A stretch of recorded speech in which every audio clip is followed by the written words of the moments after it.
Salut les players, on se retrouve pour une nouvelle vidéo et là on est obligé d'en parler, c'est l'actu. L'élection à la Ligue de football professionnel, c'est du n'importe quoi. On est face à la mafia Anderson. Voilà, on va pas se mentir. Le football français est en crise. Le football français est géré par une bande de voyous, de criminels qui pensent que le football est un produit premium. Voilà. Non, c'est incroyable, c'est incroyable. On va en parler, on va parler déjà de cette élection qui s'est déroulée donc hier et on va parler aussi des droits TV parce qu'il y a énormément de choses à dire. Dites-nous également vous ce que vous pensez de cette situation parce que je pense que Nasser Al-Khelaifi aussi, président du PSG, il a sa grosse part de responsabilité dans ce qui se passe. Dites-nous ce que vous en pensez et nous on envoie le générique. C'est parti.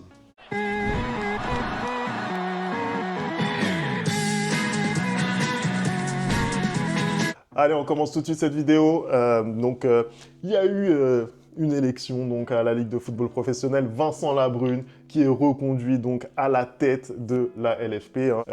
Déjà, pour revenir un petit peu sur cette élection Anderson, déjà, on voit que c'est du grand n'importe quoi. Mais totalement, Femi. Déjà, pour commencer, quand on a su qu'il allait avoir élection, on nous a dit qu'apparemment Vincent Labrune était seul candidat parce que Cyril Linette n'arrivait pas à obtenir, je crois que c'est des parrainages nécessaires pour pouvoir se présenter parce qu'apparemment la LFP c'est une mafia et il n'y a personne qui a le droit de rentrer pour venir changer les choses, pour venir essayer de changer les choses malgré le fait qu'il y ait énormément de promesses de Vincent Labrune qui n'ont pas été tenues. On va en parler après. Grâce à l'intervention de la ministre des Sports, il a finalement pu se présenter et du coup essayer d'aller défendre un projet pour redorer un peu le blason du football français. Mais malgré tout, il n'a pas été élu. On l'a vu là, on en parlait tout à l'heure avant de commencer à tourner. Apparemment, il y a eu un collège en Ligue 2 qui, eux, étaient favorables à l'élection de Cyril Linette. Ligue 1, on ne sait pas ce qu'ils ont décidé, mais quand on voit le résultat du vote, je pense que voilà, c'est très clair. Et finalement, l'Assemblée générale, il y a eu 17 votants, 14 personnes ont décidé de reconduire Vincent Labrune, 2 personnes ont décidé de changer pour Cyril Linette et une abstention, il me semble, quand on pense que si Cyril Linette a pu aussi se présenter, c'est parce qu'il y a énormément de personnes, notamment comme Daniel Riolo ou Pierre Ménès, qui se sont insurgés par rapport au fait que vraiment la LFP c'était devenu une sorte de mafia où il n'y avait pas de divergence d'opinion et que c'était plutôt une bande de potes qui veulent rester entre eux et continuer à manger sur le football français alors qu'ils ne travaillent pas bien. Femi, je pense que aujourd'hui, de voir la réélection de Vincent Labrune, c'est une gifle pour le football français quand on sait, tu vas nous le rappeler, toutes les promesses qu'il n'a pas tenues et quand on sait que si aujourd'hui le football français est en mal, c'est en partie de sa faute. Voilà. Non mais c'est du n'importe quoi. Déjà quand on revient un petit peu en arrière, donc en 2020 il me semble, où Vincent Labrune donc, accède à la tête de la LFP, c'est Michel Denisot qui tenait la corde, ancien président du PSG, quelqu'un qui connaît vraiment le football, qui a ramené une Coupe d'Europe à la France. Voilà, tu vois, quelqu'un dont la légitimité n'est plus à prouver. Vincent Labrune se retrouve à la tête de la LFP parce que il fait jouer ses copains. Voilà, c'est ça la vérité. Ce sont ses copains, ses potos avec qui il joue à la pétanque qui votent. C'est du n'importe quoi. C'est du n'importe quoi. Et aussi, ce qu'il faut bien dire, c'est que Vincent Labrune, il a un seul intérêt, c'est son porte-monnaie personnel en fait. Lui, ce qui l'intéresse, c'est pas la négociation des droits télé au-delà du milliard. C'est pas ça qui l'intéresse. Ce qui l'intéresse, c'est les commissions qu'il va bien pouvoir toucher de ses amis les diffuseurs DAZN et beIN Sport, parce que c'est les deux chaînes qui ont obtenu les droits de la Ligue 1. Avec donc à sa tête, beIN Sport, on rappelle, Nasser Al-Khelaifi, membre du conseil d'administration de la LFP et président du Paris Saint-Germain. Nasser, il est dans tous les mauvais coups, que ce soit en Europe, que ce soit en France, il est dans tous les mauvais coups. Il est partout. Donc, lui, tout ce qui l'intéresse, c'est ça. Après, tu as très bien résumé la situation, c'est du n'importe quoi. On ne donne pas, dans un premier temps, le parrainage à Cyril Linette. J'écoutais d'ailleurs hier l'after et il y a eu une remarque très intéressante sur le fait que, au final, est-ce que vraiment ça rend service à quelqu'un de voir un Cyril Linette se présenter parce qu'aujourd'hui, Vincent Labrune, il est légitimé. Aujourd'hui, Vincent Labrune, voilà, il a eu une élection à laquelle il a dû faire face. Exactement. Et il a gagné. Et il a gagné. Voilà. Donc tout est normal, tout le monde est content, ça a été parfaitement réussi cette élection. Et donc finalement, ça donne du crédit à quelque chose qui est absolument scandaleux. Moi, sincèrement, je suis même pas certain au final que Cyril Linette aurait dû se présenter quand tu sais qu'il avait absolument aucune chance de l'emporter par rapport à parce qu'il y a tout ce qui se passe et comment dire, tout le copinage qu'il y a et quoi qu'il arrive, ça aurait été truqué, disons les termes. C'est ça, et je pense aussi d'ailleurs sur Cyril Linette, je pense que lui, pour le coup, il a très bien réussi sa campagne parce que il a visé juste, il a visé l'opinion publique. Exactement. Il a réussi vraiment à faire une campagne qui est tout à fait honnête, où il parle de football, il parle de projets pour la Ligue 1, il parle de réduire justement les dépenses et les coûts de fonctionnement des différents clubs de Ligue 1 et de Ligue 2. Il te parle concret en fait, c'est ça. Concret. Et puis c'est totalement comment dire, en opposition avec ce que l'actuel président fait, c'est-à-dire qu'aujourd'hui, je suis désolé, on parle de diriger le football, hein, mais ces gens-là ne s'adressent même plus aux populations. On rappelle quand même, parce que je pense qu'ils ont l'air de l'avoir oublié, que le football est un sport populaire. C'est un sport populaire. Quand tu as un président de club qui va te dire que écoute, le consommateur, s'il n'est pas content sur le droit TV, il a qu'à arrêter d'aller au resto une fois dans le mois, hein, et il pourra se payer ses droits TV. C'est pas normal. Quand tu as un nouveau président de la LFP qui vient d'être élu et qui te sort que le football est un produit premium, mais on marche sur la tête. Ça veut dire que la personne ne comprend même pas ce qu'il gère en fait. Depuis quand le football est un produit premium? Je suis désolé. Qui t'explique que le piratage, c'est comme prendre le sac à main d'une grand-mère sur un marché. Non mais on est sur une folie. Parce que je pense que si les gens sont obligés de recourir à ce type de solution, c'est qu'à un moment donné, dans notre modèle économique, il y a quelque chose qui ne va pas. Hein. Tu vas le rappeler, Femi, peut-être, les droits TV aujourd'hui de la Ligue 1, d'ailleurs, ça a été un problème aussi pendant l'été. On pensait que la Ligue 1 n'allait pas être diffusée et finalement, on a réussi à trouver une solution avec DAZN et beIN, je crois. Les droits TV qui ont été, les prix qu'a lancé DAZN pour pouvoir diffuser les droits TV français, c'est c'est n'importe quoi. Aujourd'hui, pour suivre le football, hein, si tu veux suivre la Ligue 1 et les championnats étrangers, tu en as pour minimum 100 €. Hein. Comment tu t'en sors? C'est du n'importe quoi. Déjà, effectivement, en fait, il y a les deux problématiques. Il y a la problématique du prix déjà, qui est honteux. Hein. Je pense que tout le monde a rappelé les prix de DAZN, etc. Là, cette semaine, d'ailleurs, juste avant l'élection, il faut le rappeler, hein, juste avant l'élection, c'est exceptionnel, mais vraiment, ils ont baissé les prix. C'est extraordinaire. Ils te font une réduction sur 12 mois où la première année, tu as le droit, donc si tu t'engages sur 24 mois, tu as le droit d'avoir DAZN à 20 € par mois. D'ailleurs, petit point avant que tu continues, c'est absolument scandaleux pour les gens, hein, les abonnés qui ont pris leur abonnement avant parce que du coup, cette réduction n'est pas rétroactive et donc du coup, ceux qui se sont mangés le 49 €, voilà, je ne voulais pas dire les termes, mais Femi, voilà, qui voulait suivre son PSG tranquillement, ceux qui se sont mangés les 49 €, ils l'ont dans l'os, hein, parce qu'il n'y aura pas de retour en arrière et que du coup, les nouveaux abonnés vont bénéficier de ce nouveau tarif, mais que les anciens, ils ont qu'à aller se faire foutre. Voilà, c'est ça le message en question. C'est du n'importe quoi. Et donc, effectivement, voilà, les prix de DAZN, bon, ils sont honteux. On en a parlé longtemps et voilà, je pense que tout le monde est d'accord là-dessus. Mais en réalité, on se rend bien compte que DAZN, eux, ils profitent en fait d'une situation qui est absolument horrible, et ça découle beaucoup de ce qui s'est passé, notamment avec Mediapro. Les droits TV aujourd'hui, ça représente 500 millions €. C'est le prix auquel Vincent Labrune donc, a vendu les droits de la Ligue 1. Alors qu'il nous avait promis 1 milliard. Il a promis 1 milliard. Il nous avait promis 1 milliard. Je ne sais pas si vous vous rendez compte, mais ça traduit plusieurs choses. Ça traduit déjà le fait que le gars n'est pas réaliste sur la valeur du produit qu'il te vend. Tu vois ce que je veux dire? Il n'est pas réaliste. Comment vous voulez vendre un produit à 1 milliard €, donc la Ligue 1, quand vous regardez ce qui se passe en Première Ligue, quand vous regardez ce qui se passe en Liga? Comment vous voulez vendre la Ligue 1 dans laquelle il n'y a absolument aucun suspense? Le PSG est champion quasiment tous les ans. Il n'y a aucune équipe qui arrive durablement à figurer sur le podium tous les ans. comment vous voulez vendre un tel produit à 1 milliard en fait. Et au-delà même de ça, j'ai envie de dire, quand tu vois qu'au fur et à mesure des années, il y a une fuite des talents, parce que essayer de vendre la Ligue 1 encore à 1 milliard, quand au Paris Saint-Germain, tu as des Neymar, des Messi et des Kylian Mbappé, peut-être. Mais je pense que ça a été le leur. Je pense que c'est ça qui a fait croire au président donc, de la LFP, Vincent Labrune, que la Ligue 1 valait 1 milliard. Mais même en ayant Neymar, Messi, Mbappé simultanément au PSG, la Ligue 1 ne vaut pas 1 milliard d'euros. La Ligue 1 ne vaut pas 1 milliard d'euros parce que, encore une fois, il n'y a pas d'histoire à raconter dans cette Ligue 1. Le PSG est champion tout le temps. Les clubs qui se battent pour le haut du tableau, ils changent d'une année à l'autre. Ouais. Donc en fait, au final, on n'est pas hypé de retrouver justement cette Ligue 1. Donc ça pose un énorme problème, je suis désolé. Et surtout que je pense qu'il y a quand même eu une sorte d'appât du gain pour essayer d'aller trouver un diffuseur qui allait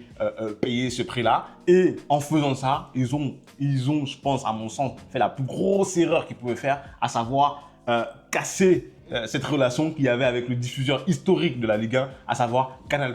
Et en fait, en demandant autant d'argent, Canal+, ils ont dit à un moment, ça y est, stop, on arrête les frais, hein, on va aller prendre autre chose, surtout que Canal+ a énormément de sport dans son registre, hein, dans son portfolio, et ils ont dit non, on veut plus, en tout cas, on peut pas se permettre de diffuser la Ligue 1 à ce prix-là. Et du coup, déjà, tu as cette relation entre Canal+ et la Ligue 1 qui est totalement cassée. En fait, c'est-à-dire que pour moi, j'ai pas l'impression qu'on a un cap précis. C'est-à-dire qu'on ne sait pas où on va et on comptait, comme tu dis justement, sur ce PSG bankable avec d'énormes stars pour pouvoir essayer de vendre la Ligue 1 en Asie, en Amérique peut-être et tout, dans les autres pays comme l'Espagne et tout, parce qu'il y a énormément de stars. Sauf que tout ça, parce que déjà ils sont partis du PSG. Le PSG est en train de refaire une sorte de réforme qui fait que elle n'attirera pas ces stars-là et qui fait aussi qu'aujourd'hui, les autres clubs de Ligue 1 doivent trouver comment générer de l'argent et ne pas compter uniquement sur les droits TV. Énormément de clubs en Liga, en Allemagne, en Angleterre, je sais pas, font des concerts par exemple dans leur stade, essaient de générer des revenus autres que les droits TV, font vendent des maillots à des prix abordables. Il y a plein de choses aujourd'hui pour se diversifier et pour pouvoir gagner de l'argent autrement qu'avec les droits TV. Aujourd'hui, j'ai l'impression que énormément de clubs comptent sur les droits TV en France et que finalement, le seul club qui s'en sort, c'est le Paris Saint-Germain. Non, mais tu as très bien résumé la situation. Et quand tu vois aussi que voilà, la Ligue 1, c'est un des championnats les plus dépensiers d'Europe sur le mercato. Je ne sais pas si on s'en rend compte. Ça dépense plus que la Ligue 1. Il y a le Paris Saint-Germain qui fausse les stats aussi. Le Paris Saint-Germain fausse les stats, c'est vrai, mais le PSG n'a recruté que 3 joueurs, 4 joueurs avec Safonov, mais 3 joueurs de champ. C'est pas énorme, tu vois ce que je veux dire. Et malgré ça, tu arrives à surpasser des championnats comme la Liga, comme la Serie A. Il y a Lyon aussi qui a énormément recruté. Ouais, pour moi, c'est eux qui font monter également les enchères. Marseille a beaucoup recruté, Monaco a pas mal recruté aussi. Donc tout ça, ça fait que effectivement, tu te retrouves avec une Ligue 1 qui vit au-dessus de ses moyens, tout simplement. Mais pour revenir un petit peu sur l'histoire des droits télé, sur l'affaire un peu Mediapro, parce que pour moi, c'est de là que vient le souci, au final, ils ont voulu avoir ce milliard d'euros qui,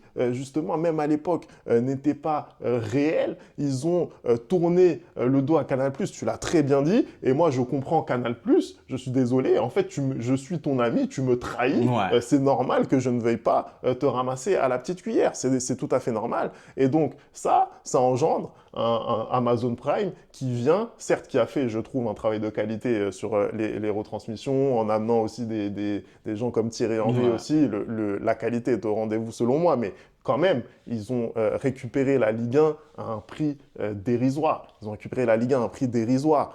Et au final, ça fait que tu plonges en fait tout le football français vraiment dans une espèce de puits sans fin parce que le modèle économique des clubs de Ligue 1, c'est d'abord les droits télé. Quand tu vois que tu as des clubs qui dépendent à 70%, c'est-à-dire que le budget d'un club moyen de Ligue 1, c'est entre 60 et 70% de droits télé, et que tu leur dis, OK, maintenant on divise cette manne financière par 2, comment tu fais en fait pour vivre? Comment tu fais pour vivre? Et effectivement, ça pose la question de comment on dépense, comment on vit dans cette Ligue 1 en tant que club moyen de Ligue 1. Je suis désolé, mais à un moment donné, il faut se rendre à l'évidence, tu n'as pas les moyens pour attirer certains joueurs. Voilà, c'est tout. Tu dois travailler sur ta formation. En France, on n'est pas mauvais là-dedans, on n'est pas mauvais. On était même très excellent à un moment. Mais encore aujourd'hui, il y a énormément de joueurs formés en France qui jouent dans les plus grands clubs européens. Toi, madrilène, tu ne peux pas me dire que tu n'es pas d'accord avec ça. Quand tu vois Aurélien, voilà. Camavinga, voilà, Ferland. Voilà, tous ces joueurs-là, c'est des joueurs qui sont formés en France, qui sont français en plus, mais formés en France. Donc ça, c'est un savoir-faire qu'il y a en France. Tu dois t'appuyer dessus. Tu ne dois pas vouloir recruter à tout bout de champ. L'Olympique Lyonnais, quand ils ont eu leurs soucis avec Yoann Gourcuff, notamment à l'époque, je me rappelle, ils avaient mis je ne sais plus combien de millions d'euros sur Yoann Gourcuff. À partir du moment où ils ont acheté Yoann Gourcuff, Lyon, sportivement, s'est retrouvé dans la mouise. Qu'est-ce qu'ils ont fait? Ils se sont appuyés sur leur centre de formation. Ils ont sorti des Lacazette, ils ont sorti des Tolisso, ils ont sorti des Anthony Lopez. Voilà, ils ont fait ce qu'ils Surtout que le modèle économique, ce modèle-là, il fonctionnait déjà même avant Gourcuff parce que les Benzema, les Benafa, ça sort de leur centre de formation aussi. Ça marche en fait. Ça marche. Voilà. Tout comme Monaco, pareil, ils ont sorti énormément de joueurs de leur centre de formation. Bien sûr. Et tu as raison, il faudrait vraiment qu'ils développent beaucoup plus ce côté-là pour éviter de dépenser des sommes astronomiques sur des joueurs étrangers qui sont moyens en plus, tu vois. Il y a des pépites en France qui sont dans ces centres de formation-là qu'on va laisser partir ailleurs, en Angleterre, en Espagne, en Serie A, parce qu'on ne fait pas forcément toujours attention à détecter les qualités de certains joueurs. Hein. Je trouve aussi qu'on a un souci au niveau de la formation où quand on a un type de joueur un peu technique, un peu truc et tout, on a toujours l'impression qu'ils ne vont pas réussir en France. Hein, donc, ils vont toujours s'exporter à l'étranger. Un Griezmann, par exemple, moi, ça me choque qu'un Griezmann n'ait pas une carrière beaucoup plus importante en France, parce que je pense que de par son gabarit, de par son jeu, on s'est dit qu'en Ligue 1, ça n'allait pas forcément marcher, mais c'est une erreur. Je pense qu'aujourd'hui, la Ligue 1 les clubs de Ligue 1 doivent repenser leur modèle et, comme tu dis, Femi, repenser leur manière de dépenser de l'argent et de gagner de l'argent. Et ne pas compter uniquement sur les droits TV. Tu peux compter uniquement sur les droits TV quand tu as un club comme le Real Madrid, quand tu as un club comme le FC Barcelone, même le FC Barcelone, c'est même pas sûr, quand tu as un club comme le Paris Saint-Germain, parce que tu sais que tu es attractif et tu sais que quoi qu'il arrive, cet argent-là, il sera toujours là en fait. Oui, bien sûr, je suis totalement d'accord. Et tu parles justement de diversifier ses revenus. En France, on a un énorme problème, je trouve, avec tout ce qui tourne autour du spectacle en fait que doit être un match de foot. Tu regardes à côté, tu regardes l'Allemagne par exemple. En Allemagne, je suis désolé, tu regardes, je sais pas, tu regardes des Francfort, Stuttgart, les stades ils sont pleins. Les stades sont pleins, il y a des couleurs partout, les gens ils sont heureux, ils font la fête, etc. Il y a des buts, c'est magnifique. Honnêtement, le spectacle, le produit même télévisuel, il fait plaisir à regarder. Je suis désolé. En France, on n'a pas ça. Tu regardes, je sais pas, mais la dernière fois, je regardais première journée de Ligue 1, Brest-Marseille. Je suis désolé, c'est triste.